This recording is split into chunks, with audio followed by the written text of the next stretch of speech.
ಈ ಒಂದು ನದಿ ಮಧ್ಯದಲ್ಲಿ ಇಟಾಚಿದ ಏನು ಕೆಲಸ? ಇಲ್ಲಿ 2 ಟಿಪ್ಪರ್ ಸುಗಮವಾಗಿ ಸರಾಗವಾಗಿ ಹೋಗ್ತಕ್ಕಂಥ ಒಂದು ಹೆದ್ದಾರಿ ನಿರ್ಮಾಣ ಮಾಡ್ಯಾರ ಇಲ್ಲಿ ಒಳಗಡೆ. ಮಾನ್ಯ ತಹಶೀಲ್ದಾರ್ ಅವರಿಗೆ ಅವರು ಸ್ವಿಚ್ ಆಫ್ ಮಾಡಿದ್ದಾರೆ. ಒಬ್ಬ ತಾಲೂಕಾ ದಂಡಾಧಿಕಾರಿ ಫೋನ್ ಸ್ವಿಚ್ ಆಫ್ ಮಾಡ್ತಾನಂದ್ರೆ ಯಾವ ಲೆಕ್ಕ? 250 ಮೆಟ್ರಿಕ್ ಟನ್ ಮರಳು ಸೀಜ್ ಪ್ರಕರಣ ದಾಖಲಿಸಲು ತಹಶೀಲ್ದಾರ್ ಹಿಂದೇಟು ಯಾಕೆ? ಮಾನ್ವಿ ತಾಲೂಕಿನ ಮಡ್ಲಾಪುರ ಗ್ರಾಮದಲ್ಲಿ ಜಿಲ್ಲಾಧಿಕಾರಿಗಳ ಆದೇಶಕ್ಕೆ ಬೆಲೆನೇ ಇಲ್ಲ. ಮೇಲಾಧಿಕಾರಿಗಳ ಭಯವಿಲ್ಲದೆ ರಾಜಾರೋಷವಾಗಿ ಅಕ್ರಮ ಮರಳು ಗಣಿಗಾರಿಕೆ ನಡೆಯುತ್ತಿದೆ.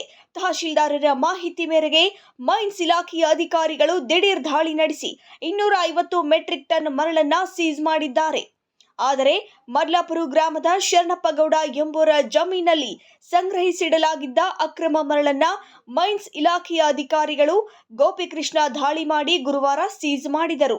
ಆದರೆ ಜಮೀನು ಮಾಲೀಕರ ಮೇಲೆ ಹಾಗೂ ಈ ಮರಳು ಯಾರಿಗೆ ಸೇರಿದೆ ಎಂಬುದಾಗಿ ಗ್ರಾಮ ಆಡಳಿತಾಧಿಕಾರಿಗಳು ಸಂಬಂಧಪಟ್ಟ ಕಂದಾಯ ಅಧಿಕಾರಿಗಳು ತನಿಖೆ ನಡೆಸಿ ಪಂಚನಾಮ ಮಾಡಿ ಮರಳು ದಂಧೆಕೋರರ ವಿರುದ್ಧ ದೂರು ದಾಖಲಿಸಲು ಮಾನ್ವಿ ತಹಶೀಲ್ದಾರ್ ಭೀಮರಾಯ ರಾಮಸಮುದ್ರ ಮುಂದಾಗದಿರುವುದು ಸುದ್ದಿಯಾಗಿದೆ.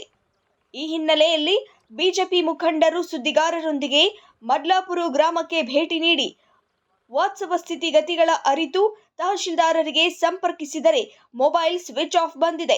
ಇವೆಲ್ಲ ವ್ಯವಸ್ಥಿತ ಬೆಳವಣಿಗೆಯ ವಿರುದ್ಧ ರಾಯಪ್ಪ ವಕೀಲರು ಬಿಜೆಪಿ ಮುಖಂಡರು ಆಕ್ರೋಶ ವ್ಯಕ್ತಪಡಿಸಿದರು.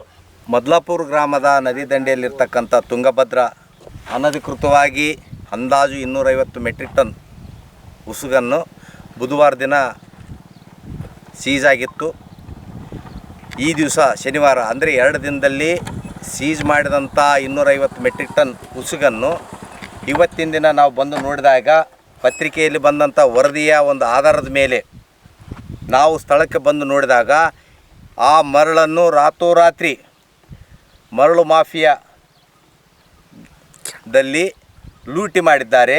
ಸರ್ಕಾರಕ್ಕೆ ಬರಬೇಕಾಗಿರ್ತಕ್ಕಂಥ ಲಕ್ಷಾಂತರ ರೂಪಾಯಿ ರಾಯಲ್ಟಿ ಅಮೌಂಟು ವಂಚನೆ ಮಾಡಿದ್ದಾರೆ.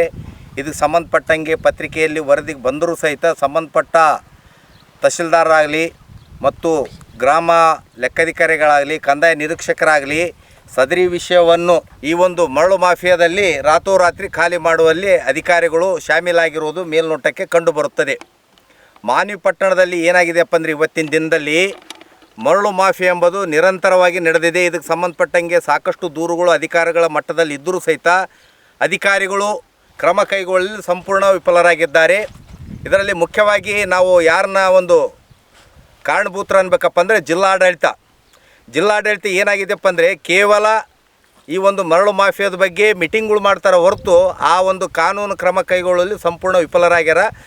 ಜಿಲ್ಲಾಡಳಿತ ಏನಾಗಿದೆಯಪ್ಪ ಅಂದರೆ ಜಿಲ್ಲಾಡಳಿತದಲ್ಲಿರ್ತಕ್ಕಂಥ ಜಿಲ್ಲಾಧಿಕಾರಿಗಳಾಗಲಿ ಸಹಾಯಕ ಆಯುಕ್ತರಾಗಲಿ ಮತ್ತು ತಾಲೂಕಾ ಮಟ್ಟದಲ್ಲಿ ತಾಲೂಕಾ ದಂಡಾಧಿಕಾರಿಗಳಾಗಲಿ ಯಾವುದೇ ಕ್ರಮ ಕೈಗೊಳ್ಳಲು ಸಂಪೂರ್ಣ ವಿಫಲರಾಗಿದ್ದಾರೆ. ಮರಳು ಮಾಫಿಯಾದಲ್ಲಿ ಜೊತೆಗೆ ಇವರೆಲ್ಲ ಕೈ ಜೋಡಿಸಿರುವುದು ಮೇಲ್ನೋಟಕ್ಕೆ ಕಂಡುಬರುತ್ತದೆ. ಸದರಿ ವಿಷಯಕ್ಕೆ ಸಂಬಂಧಿಸಿದಂತೆ ಈಗ ನಾನು ಮಾನ್ಯ ತಹಶೀಲ್ದಾರ್ ಅವರಿಗೆ ಫೋನ್ ಮುಖಾಂತರ ಕೇಳಬೇಕಂದ್ರೆ ಅವರು ಸ್ವಿಚ್ ಆಫ್ ಮಾಡಿದ್ದಾರೆ. ಒಬ್ಬ ತಾಲೂಕಾ ದಂಡಾಧಿಕಾರಿ ಫೋನ್ ಸ್ವಿಚ್ ಆಫ್ ಮಾಡ್ತಾನಂದರೆ ಯಾವ ಲೆಕ್ಕ? ಅವರು ಯಾವಾಗಲೂ 24x7 ಇರಬೇಕು. ಸಾರ್ವಜನಿಕರು ಯಾವುದೇ ಸಮಯದಲ್ಲಿ ಯಾವುದೇ ವಿಷಯಕ್ಕಾದರೂ ಫೋನ್ ಮಾಡ್ಬೋದು. ಅಂಥ ಒಂದು ದಂಡಾಧಿಕಾರಿ ಇವತ್ತು ಸ್ವಿಚ್ ಆಫ್ ಮಾಡ್ಕೊಂಡು ಕುಂತಾನಂದರೆ ಏನು ಅರ್ಥ? ಆಡಳಿತ ಮಾನ್ಯ ತಾಲೂಕಿನಲ್ಲಿ ಸಂಪೂರ್ಣ ಆಡಳಿತ ಅಂತ ಕುಸಿದು ಹೋಗಿದೆ ಎಂಬುದು ಒಂದು. ರಾಯಚೂರಲ್ಲಿರ್ತಕ್ಕಂಥ ಜಿಲ್ಲಾಧಿಕಾರಿಗಳಿಗೆ ಇವೆಲ್ಲವೂ ಕೂಡ ಪ್ರತಿನಿತ್ಯದ ಘಟನೆಗಳು ಗಮನಕ್ಕೆ ಬಂದರೂ ಕೂಡ ಅವರು ಇವತ್ತಿನವರೆಗೂ ಕೂಡ ಆ ಜಿಲ್ಲಾ ಕೇಂದ್ರ ಬಿಟ್ಟು ಮಾನ್ವಿ ಬಂದು ಇಂಥ ಒಂದು ಕೆಲಸಗಳಲ್ಲಿ ಅವರು ಯಾವುದೇ ರೀತಿಯ ತನಿಖೆ ಮಾಡೋದಾಗಲಿ ಯಾವುದೇ ರೀತಿಯ ಕ್ರಮ ತೆಗೆದುಕೊಳ್ಳೋದಾಗಲಿ ಮಾಡಿಲ್ಲ ಅಂದರೆ ನಮಗೂ ಕೂಡ ಒಂದು ಸಂಶಯಾಸ್ಪದವಾಗಿ ನಾವು ಕಾಣಬೇಕಾಗ್ತದೆ ಇದೆಲ್ಲವನ್ನು ಕೂಡ ಅಂತೇಳಿ ನಾನು ಜಿಲ್ಲಾಡಳಿತಕ್ಕೂ ಕೂಡ ನಾನು ಅವರಿಗೆ ಮನವಿ ಮಾಡ್ತೀನಿ. ಬಂದು ಕೂಡಲೇ 1-2 ದಿನದಲ್ಲಿ ಮಾನ್ಯ ಜಿಲ್ಲಾಧಿಕಾರಿಗಳು ಇಲ್ಲಿ ಭೇಟಿ ಕೊಟ್ಟು ಇದನ್ನೆಲ್ಲವೂ ಕೂಡ ಸರಿಪಡಿಸಿ ಅಕ್ರಮ ಮರಳು ನಿಲ್ಲಿಸಬೇಕಂತೇಳಿ ನಾನು ಅವರಿಗೆ ಈ ಮೂಲಕ ಆಗ್ರಹಪಡಿಸುತ್ತೇನೆ. ಆದರೆ ಇದು ಯಾವ ರಿಸ್ಕ್ ತೆಗೆದುಕೊಳ್ಳದೆ ಯಾರದೋ ಒತ್ತಡಕ್ಕೆ ಮಣಿದು ದೂರು ದಾಖಲಿಸಿಕೊಳ್ಳಲು ಮುಂದಾಗದೆ ಇರೋದ್ರಿಂದ ಮರಳು ಖಾಲಿ ಮಾಡಲು ಸಹಕರಿಸಿರೋದು ಮೇಲ್ನೋಟದಲ್ಲಿ ತಿಳಿದು ಬರುತ್ತದೆ ಎಂದು ಬಿಜೆಪಿ ಮಾನ್ವಿ ಮಾಜಿ ಅಧ್ಯಕ್ಷರು ಜೆ ಸುಧಾಕರ್ ಹಾಗೂ ಉಮಾಪತಿ ನಾಯಕ ಕಾರ್ಯಕರ್ತರು ಸ್ಥಳೀಯ ತಾಲೂಕು ಆಡಳಿತ ವ್ಯವಸ್ಥೆ ವಿರುದ್ಧ ಆಕ್ರೋಶ ಹೊರಹಾಕಿದ್ರು. ಈ ನದಿ ಮಧ್ಯದಲ್ಲಿ ರಸ್ತೆ ಮಾಡಬೇಕಪ್ಪ ಅಂದರೆ ಯಾವ ರೀತಿ ಮಾಡ್ಯಾರ, ಯಾರು ಪರವಾನಗಿ ಕೊಟ್ಟಾರ ಎಂಬುದ್ರ ಬಗ್ಗೆ ಮಾಹಿತಿ ಇಲ್ಲ. ಮರಳು ದಂಧೆಕೋರರೇ ಈ ತಮ್ಮ ಒಂದು ವ್ಯವಸ್ಥಿತವಾಗಿ ನಡಿಬೇಕಾದಂಥ ಮರಳು ದಂಧೆಗಾಗಿ ತಾವುಗಳೇ ಅನಧಿಕೃತವಾಗಿ ರಸ್ತೆ ಮಾಡಿಕೊಂಡಾರೆ.